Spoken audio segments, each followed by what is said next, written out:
ओम शांति। 12 अक्टूबर 2024 के ईश्वरीय महावाक्य। पहले सुनते हैं मुरली के मुख्य पॉइंट्स। बाबा ने कहा, अभी तुम बच्चे समझते हो कि हम ऊंच से ऊंच भगवान शिव बाबा के सामने बैठे हैं। वही हमारी नैया को पार लगाने वाला है। हमको विषय सागर से निकाल क्षीर सागर में वही ले जाते हैं। फिर बाबा ने कहा, तुम सब आत्माएं पक्के पक्के सोने के जेवर थे, फिर खाद पड़ते पड़ते झूठे बन गए। यह झूठ तब निकले जब याद की यात्रा की भट्ठी में रहो। पावन तो जरूर बनना ही है, इसलिए अब गफलत मत करो। कल और आज का यह सारा राज तुम्हारी बुद्धि में अच्छी रीति होना चाहिए। कल तुम सतयुग में थे, फिर 84 जन्म लेते लेते आज नर्क में आ गए हो। अब फिर नई दुनिया में चलना है। हर 5000 वर्ष बाद जब तुम्हारे यह कपड़े पुराने हो जाते हैं, फिर बाप तुमको ऐसे नए वस्त्र देते हैं, अर्थात लक्ष्मी नारायण जैसा बनाते हैं। उनका तो है हठ योग, तुम्हारा है राजयोग। इस राजयोग की पढ़ाई में तुम्हारा बहुत फायदा है। बाकी और बातों में जाएंगे तो टाइम वेस्ट ही होगा। लास्ट में बाबा ने कहा, यह सारा झाड़ अब जड़ जड़ी भूत अवस्था को पाया हुआ है। अब तुमको वापिस जाना है, इसलिए अपने को हल्का कर दो। जैसे ब्रह्मा बाप ने किया, सब बंधन तोड़ दिए, ऐसे तुमको भी सब कुछ भुला देना है और अपने घर व राजधानी को याद करना है। अब सुनते हैं महावाक्यों को विस्तार से। मुरली का सार। मीठे बच्चे, बाप खिवैया बनाया है तुम सबकी नैया को विषय सागर से निकाल क्षीर सागर में ले जाने। अभी तुमको इस पार से उस पार जाना है। प्रश्न है, तुम बच्चे हर एक का पार्ट देखते हुए किसकी भी निंदा नहीं कर सकते हो, क्यों? उत्तर, क्योंकि तुम जानते हो यह अनादि बना बनाया ड्रामा है। इसमें हर एक एक्टर अपना अपना पार्ट बजा रहे हैं, किसी का भी कोई दोष नहीं है। यह भक्ति मार्ग भी फिर से पास होना है, इसमें जरा भी चेंज नहीं हो सकती। दूसरा प्रश्न, किन दो शब्दों में सारे चक्र का ज्ञान समाया हुआ है? उत्तर, आज और कल। कल हम सतयुग में थे, आज 84 जन्मों का चक्कर लगाकर नर्क में पहुंचे, कल फिर स्वर्ग में जाएंगे। ओम शांति। अब बच्चे सामने बैठे हैं, जहां से आते हैं वहां अपने सेंटर्स पर जब रहते हैं तो वहां ऐसे नहीं समझेंगे कि हम ऊंच से ऊंच बाबा के सम्मुख बैठे हैं। वही हमारा टीचर भी है, वही हमारी नैया को पार लगाने वाला है, जिसको ही गुरु कहते हैं। यहाँ तुम समझते हो हम सम्मुख बैठे हैं, हमको इस विषय सागर से निकाल क्षीर सागर में ले जाते हैं। पार ले जाने वाला बाप भी सम्मुख बैठा है। वह एक ही शिव बाप की आत्मा है, जिसको ही सुप्रीम अथवा ऊंच से ऊंच भगवान कहा जाता है। अभी तुम बच्चे समझते हो हम ऊंच से ऊंच भगवान शिव बाबा के सामने बैठे हैं। वह इसमें ब्रह्मा तन में बैठे हैं, वह तुमको पार भी पहुंचाते हैं। उनको रथ भी जरूर चाहिए ना, नहीं तो श्रीमत कैसे दें? अभी तुम बच्चों को निश्चय है बाबा हमारा बाबा भी है, टीचर भी है, पार ले जाने वाला भी है। अभी हम आत्माएं अपने घर शांति धाम में जाने वाली हैं। वह बाबा हमको रास्ता बता रहे हैं। वहाँ सेंटर्स पर बैठने और यहाँ सम्मुख बैठने में रात दिन का फर्क है। वहाँ ऐसे नहीं समझेंगे कि हम सम्मुख बैठे हैं, यहाँ यह महसूसता रहती है। अभी हम पुरुषार्थ कर रहे हैं, पुरुषार्थ कराने वाले को खुशी रहेगी। अभी हम पावन बनकर घर जा रहे हैं। जैसे नाटक के एक्टर्स होते हैं तो समझते हैं अब नाटक पूरा हुआ।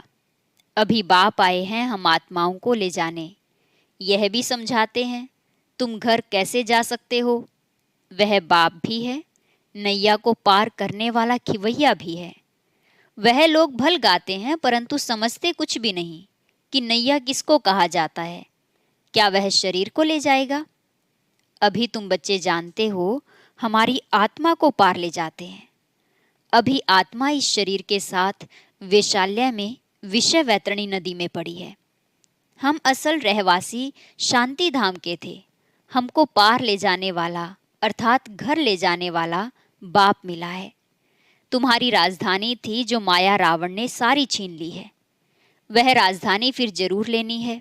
बेहद का बाप कहते हैं, बच्चों अब अपने घर को याद करो, वहां जाकर फिर क्षीर सागर में आना है। यहाँ है विष का सागर, वहाँ है क्षीर का सागर, और मूल वतन है शांति का सागर। तीनों धाम है, यह तो है दुख धाम। बाप समझाते हैं, मीठे मीठे बच्चों अपने को आत्मा समझ बाप को याद करो। कहने वाला कौन है, किस द्वारा कहते हैं? सारा दिन मीठे मीठे बच्चे कहते रहते हैं। अभी आत्मा पतित है, जिस कारण फिर शरीर भी ऐसा मिलेगा। अभी तुम समझते हो हम पक्के पक्के सोने के जेवर थे, फिर खाद पड़ते पड़ते झूठे बन गए हैं। अब वह झूठ कैसे निकले? इसलिए यह याद की यात्रा की भट्ठी है। अग्नि में सोना पक्का होता है ना। बाप बार बार समझाते हैं, यह समझानी जो तुमको देता हूँ, हर कल्प देता आया हूँ। हमारा पार्ट है, फिर 5000 वर्ष के बाद आकर कहता हूँ कि बच्चे पावन बनो। सतयुग में भी तुम्हारी आत्मा पावन थी, शांति धाम में भी पावन आत्मा रहती है। वह तो है हमारा घर। कितना स्वीट घर है, जहाँ जाने के लिए मनुष्य कितना माथा मारते हैं। बाप समझाते हैं, अभी सबको जाना है, फिर पार्ट बजाने के लिए आना है। यह तो बच्चों ने समझा है।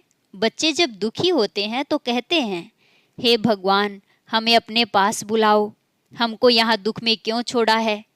जानते हैं बाप परम धाम में रहते हैं, तो कहते हैं, हे भगवान हमको परम धाम में बुलाओ। सतयुग में ऐसे नहीं कहेंगे, वहाँ तो सुख ही सुख है, यहाँ अनेक दुख हैं। तब पुकारते हैं, हे भगवान। आत्मा को याद रहती है, परंतु भगवान को जानते बिल्कुल नहीं है। अभी तुम बच्चों को बाप का परिचय मिला है। बाप रहते ही हैं परम धाम में, घर को ही याद करते हैं। ऐसे कभी नहीं कहेंगे कि राजधानी में बुलाओ, राजधानी के लिए कभी नहीं कहेंगे। बाप तो राजधानी में रहते भी नहीं, वह रहते ही हैं शांति धाम में। सब शांति मांगते हैं। परम धाम में भगवान के पास तो जरूर शांति ही होगी, जिसको मुक्ति धाम कहा जाता है। वह है आत्माओं के रहने का स्थान, जहाँ से आत्माएं आती हैं।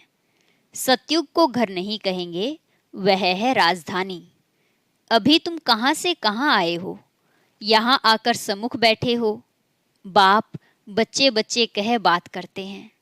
बाप के रूप में बच्चे बच्चे भी कहते हैं। फिर टीचर बन सृष्टि के आदि मध्य अंत का राज अथवा हिस्ट्री ज्योग्राफी भी समझाते हैं। यह बातें कोई शास्त्रों में नहीं है। तुम बच्चे जानते हो, मूल वतन है हम आत्माओं का घर। सूक्ष्म वतन तो है ही दिव्य दृष्टि की बात। बाकी सतयुग त्रेता द्वापर कलयुग तो यहाँ ही होता है। पार्ट भी तुम यहाँ बजाते हो। सूक्ष्म वतन का कोई पार्ट नहीं। यह साक्षात्कार की बात है, कल और आज। यह तो अच्छी रीति बुद्धि में होना चाहिए। कल हम सतयुग में थे, फिर 84 जन्म लेते लेते आज नरक में आ गए हैं। बाप को बुलाते भी नरक में हैं। सतयुग में तो अथाह सुख है, तो कोई बुलाते ही नहीं। यहाँ तुम शरीर में हो तब बात करते हो। बाप भी कहते हैं, मैं जानी जाननहार हूँ, अर्थात सृष्टि के आदि मध्य अंत को जानता हूँ, परंतु सुनाऊं कैसे? विचार की बात है ना। इसलिए लिखा हुआ है, बाप रथ लेते हैं, कहते हैं मेरा जन्म तुम्हारे सदृश्य नहीं है, मैं इसमें प्रवेश करता हूँ। रथ का भी परिचय देते हैं। यह आत्मा भी नाम रूप धारण करते करते तमोप्रधान बनी है। इस समय सब छोरे हैं, क्योंकि बाप को जानते नहीं हैं, तो सब छोरे और छोरियां हो गए। आपस में लड़ते हैं तो कहते हैं ना, छोरे छोरियां लड़ते क्यों हो? तो बाप कहते हैं, मुझे तो सब भूल गए हैं। आत्मा ही कहती है छोरे छोरियां। लौकिक बाप भी ऐसे कहते हैं। बेहद का बाप भी कहते हैं, छोरे छोरियां यह हाल क्यों हुआ है? कोई धनी धोनी है? तुमको बेहद का बाप जो स्वर्ग का मालिक बनाते हैं, जिसको तुम आधा कल्प से पुकारते आए हो, उनके लिए कहते हो ठिक्कर भीतर में है। बाप अब सम्मुख बैठ समझाते हैं। अभी तुम बच्चे समझते हो हम बाबा के पास आए हैं। यह बाबा ही हमको पढ़ाते हैं, हमारी नैया पार करते हैं, क्योंकि यह नैया बहुत पुरानी हो गई है। तो कहते हैं इनको पार लगाओ, फिर हमको नई दो। पुरानी नैया खौफनाक होती है, कहाँ रास्ते में टूट पड़े, एक्सीडेंट हो जाए। तो तुम कहते हो हमारी नैया पुरानी हो गई है, अब हमें नई दो। इनको वस्त्र भी कहते हैं, नैया भी कहते हैं। बच्चे कहते हैं बाबा हमको तो ऐसे लक्ष्मी नारायण वस्त्र चाहिए। बाप कहते हैं मीठे मीठे बच्चों, स्वर्गवासी बनना चाहते हो? हर 5,000 वर्ष बाद तुम्हारे यह कपड़े पुराने होते हैं, फिर नया देता हूँ। यह है आसुरी चोला। आत्मा भी आसुरी है। मनुष्य गरीब होगा तो कपड़े भी गरीबी के पहनेंगे, साहूकार होगा तो कपड़े भी साहूकारी के पहनेंगे। यह बातें अभी तुम जानते हो। यहाँ तुमको नशा चढ़ता है कि हम किसके सामने बैठे हैं।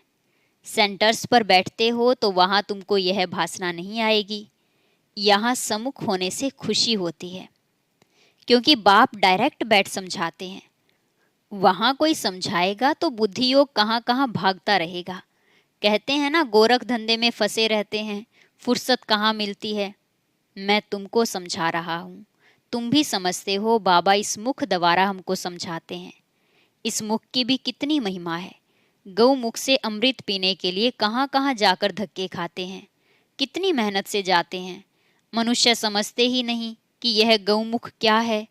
कितने बड़े समझदार मनुष्य वहाँ जाते हैं। इसमें फ़ायदा क्या, और ही टाइम वेस्ट होता है। बाबा कहते हैं यह सूर्यास्त आदि क्या देखेंगे, फ़ायदा तो इनमें कुछ नहीं। फ़ायदा होता ही है पढ़ाई में।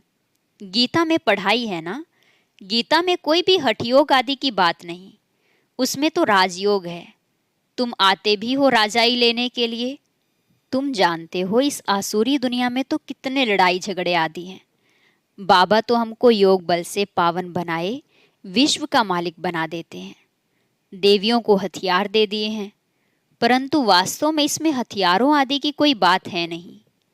काली को देखो कितना भयानक बनाया है। यह सब अपने अपने मन की भ्रांतियों से बैठ बनाया है। देवियां कोई ऐसी 4-8 भुजाओं वाली थोड़ी होंगी। यह सब भक्ति मार्ग है। सो बाप समझाते हैं यह एक बेहद का नाटक है। इसमें कोई की निंदा आदि की बात नहीं। अनादि ड्रामा बना हुआ है, इसमें फर्क कुछ भी पड़ता नहीं है। ज्ञान किसको कहा जाता, भक्ति किसको कहा जाता, यह बाप समझाते हैं। भक्ति मार्ग से फिर भी तुमको पास करना पड़ेगा। ऐसे ही तुम 84 का चक्कर लगाते लगाते नीचे आएंगे। यह अनादि बना बनाया बड़ा अच्छा नाटक है जो बाप समझाते हैं। इस ड्रामा के राज को समझने से तुम विश्व के मालिक बन जाते हो। वंडर है ना, भक्ति कैसे चलती है, ज्ञान कैसे चलता है। यह खेल अनादि बना हुआ है, इसमें कुछ भी चेंज नहीं हो सकता। वह तो कह देते ब्रह्म में लीन हो गया, ज्योति ज्योत समाया। यह संकल्प की दुनिया है, जिसको जो आता है वह कहते रहते हैं। यह तो बना बनाया खेल है। मनुष्य बाइस्कोप देखकर आते हैं, क्या उसको संकल्प का खेल कहेंगे? बाप बैठ समझाते हैं बच्चे, यह बेहद का नाटक है जो हूबहू रिपीट होगा। बाप ही आकर यह नॉलेज देते हैं, क्योंकि वह नॉलेजफुल है। मनुष्य सृष्टि का बीज रूप है, चैतन्य है, उनको ही सारी नॉलेज है। मनुष्यों ने तो लाखों वर्ष आयु दिखा दी है। बाप कहते हैं इतनी आयु थोड़ी हो सकती है। बाइस्कोप लाखों वर्ष का हो तो कोई की बुद्धि में नहीं बैठे। तुम तो सारा वर्णन करते हो, लाखों वर्ष की बात कैसे वर्णन करेंगे? तो यह सब है भक्ति मार्ग। तुमने ही भक्ति मार्ग का पार्ट बजाया है। ऐसे ऐसे दुख भोगते भोगते अब अंत में आ गए हो। सारा झाड़ जड़जड़ी भूत अवस्था को पाया हुआ है। अब वहां जाना है। अपने को हल्का कर दो। इसने भी हल्का कर दिया ना, तो सब बंधन टूट जाएं। नहीं तो बच्चे, धन, कारखाने, ग्राहक, राजे राजवाड़े आदि याद आते रहेंगे। धंधा ही छोड़ दिया तो फिर याद क्यों आएंगे? यहाँ तो सब कुछ भूलना है। इनको भूल घर और राजधानी को याद करना है। शांति धाम और सुख धाम को याद करना है। शांति धाम से फिर हमको यहाँ आना पड़े, बाप कहते हैं, मुझे याद करो, इसको ही योग अग्नि कहा जाता है। यह राजयोग है ना, तुम राज ऋषि हो। ऋषि पवित्र को कहा जाता है, तुम पवित्र बनते हो राजाई के लिए। बाप ही तुम्हें सब सत्य बताते हैं। तुम भी समझते हो यह नाटक है, सब एक्टर्स यहाँ जरूर होने चाहिए, फिर बाप सबको ले जाएंगे। यह ईश्वर की बारात है ना, वहाँ बाप और बच्चे रहते हैं, फिर यहाँ आते हैं पार्ट बजाने। बाप तो सदैव वहाँ रहते हैं, मुझे याद ही दुख में करते हैं। वहाँ फिर मैं क्या करूँगा? तुमको शांति धाम सुख धाम में भेजा, बाकी क्या चाहिए? तुम सुख धाम में थे, बाकी सब आत्माएं शांति धाम में थी। फिर नंबरवार आते गए, नाटक आकर पूरा हुआ। बाप कहते हैं, बच्चे अब गफलत मत करो, पावन तो जरूर बनना है। बाप कहते हैं, यह वही ड्रामा अनुसार पार्ट बज रहा है। तुम्हारे लिए ड्रामा अनुसार मैं कल्प कल्प आता हूँ। नई दुनिया में अब चलना है ना? अच्छा, मीठे मीठे सिकी लदे बच्चों प्रति माता पिता बाप दादा का याद प्यार और गुड मॉर्निंग। रूहानी बाप की रूहानी बच्चों को नमस्ते। रूहानी बच्चों की रूहानी बाप दादा को नमस्ते नमस्ते, गुड मॉर्निंग, शुक्रिया बाबा, शुक्रिया। धारणा के लिए मुख्य सार। अब यह झाड़ पुराना जड़ जड़ीभूत हो गया है, आत्मा को वापस घर जाना है, इसलिए अपने को सब बंधनों से मुक्त कर हल्का बना लेना है। यहाँ का सब कुछ बुद्धि से भूल जाना है। अनादि ड्रामा को बुद्धि में रख किसी भी पाठधारी की निंदा नहीं करनी है। ड्रामा के राज को समझ विश्व का मालिक बनना है। वरदान है, साइलेंस की शक्ति द्वारा आत्म शक्ति के उड़ान की तीव्र गति करने वाले विश्व परिवर्तक भव। साइलेंस की शक्ति द्वारा आत्म शक्ति के उड़ान की तीव्र गति करने वाले विश्व परिवर्तक भव। साइंस के साधनों की रफ्तार को साइंस द्वारा कट भी कर सकते हैं, पकड़ भी सकते हैं, लेकिन आत्मा की गति को अभी तक न कोई पकड़ सका है न पकड़ सकता है। इसमें साइंस अपने को फेल समझती है। जहाँ साइंस फेल है, वहाँ साइलेंस की शक्ति से जो चाहे वो कर सकते हो। तो आत्म शक्ति की उड़ान तीव्र गति से करो। इस शक्ति से स्व परिवर्तन, चाहे किसी की वृत्ति का परिवर्तन, वायुमंडल का परिवर्तन कर विश्व परिवर्तक बन सकते हो। तीव्रता की निशानी है सोचा और हुआ। स्लोगन है, शिक्षा दाता के साथ रहम दिल बन सहयोगी बनो। शिक्षा दाता के साथ रहम दिल बन सहयोगी बनो। ओम शांति। अब सुनते हैं आज की अव्यक्त मुरली। इसके लिए ऊपर दिए गए बॉक्स पर क्लिक करें।